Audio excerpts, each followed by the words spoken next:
प्रकरण। क्या पढ़ेंगे? कारक प्रकरण। समझ गए? तो कारक किससे मिलके बना है? कारक क्र धातु प्लस उड़ प्रत्यय, उड़ प्रत्यय से मिलके क्या बना है? कारक बना है। ठीक है, क्र धातु और ढूल प्रत्यय से मिलके क्या बना है? कारक बना है। ठीक है, कारक की परिभाषा संस्कृत में देखिए, क्रियां करोति इति कारकः, क्रियां करोति इति कारकः, क्रिया जनकत्वम इति कारकः। पहली परिभाषा है क्रियां करोति इति कारकः, क्रिया जनकत्वम इति कारकः। समझ गए? समझे? क्रिया के साथ जिसका सीधा संबंध हो, क्रिया के साथ जिसका क्या हो? सीधा संबंध हो, उसे कारक कहते हैं। ये हिंदी की परिभाषा है, क्रिया के साथ जिसका सीधा संबंध हो उसे कारक कहते हैं। तो कारक का आधार क्या होती है? विभक्तियां होती है। कारक का आधार क्या होती है? विभक्तियां होती है।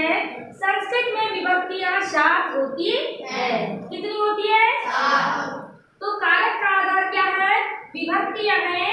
और संस्कृत व्याकरण में विभक्तियों की संख्या कितनी होती है? 7 होती है। किंतु हिंदी में विभक्तियों की संख्या 8 होती है। कितनी होती है? 8 होती है। किंतु संस्कृत में कितनी होती है? 7 होती है।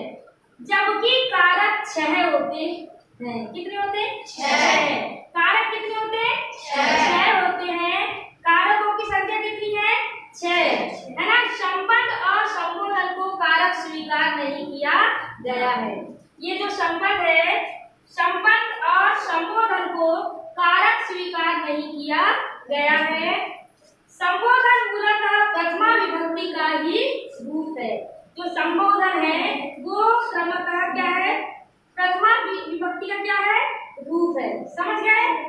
तो जैसे आ गया आपको कि कारक नाम आधा रहा का, कारक नाम आधा रहा का, तो क्या लिखना है? कारकों का आधार क्या है? विभक्तियां हैं। क्या है? विभक्तियां हैं। बिना विभक्ति के कारक नहीं बन सकते। ठीक है, अब देखिए ये सूत्र के माध्यम से हम इसको याद कर सकते हैं। इस सूत्र के माध्यम से क्या कर सकते हैं? कारकों की संख्या कितनी है? 6 है। संबंध को और संबोधन को कारक स्वीकार नहीं किया गया है। ठीक है, क्वेश्चन आए कि कारकों की संख्या कितनी है, तो आपको कितनी लिखना है? 6 लिखना है। ठीक है, देखिए इस सूत्र के माध्यम से हम याद रख सकते हैं, कर्ता कर्मा च करणम च, कर्ता कर्मा च करणम च, संप्रदानम तथैव च, संप्रदानम तथैव च, अपादानाधिकरण इत्याहु, अपादानाधिकरण इत्याहु कारकाणि षटः, कारकाणि षटः यानी 6। कारकों की संख्या कितनी? 6। समझ गए? कितना याद हो जाएगा? बन जाएगा आप लोगों से?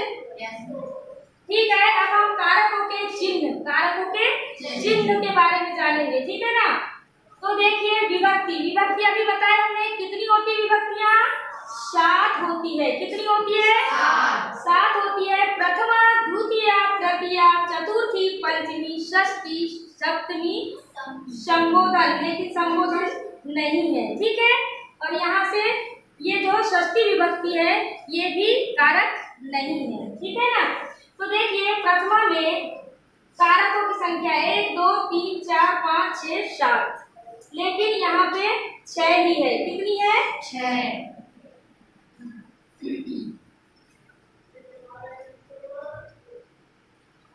अब देखिए कर्ता ने कर्म को करण से द्वारा संप्रदान के लिए अपादान से यानी अलग होने के अर्थ में, क्योंकि जैसे वृक्षात् पत्राणि पतन्ति, वृक्ष से क्या गिर रहा है?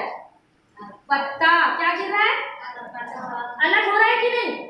तो वृक्ष से क्या हो रहा है? पत्ता अलग हो रहा है। तो अपादान कारक क्या आएगा? अलग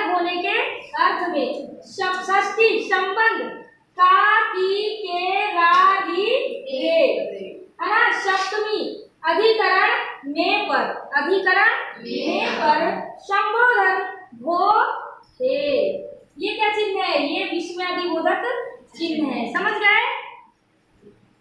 ठीक है, कल हम पढ़ेंगे कर्ता कारक प्रथमा विभक्ति। ठीक है ना।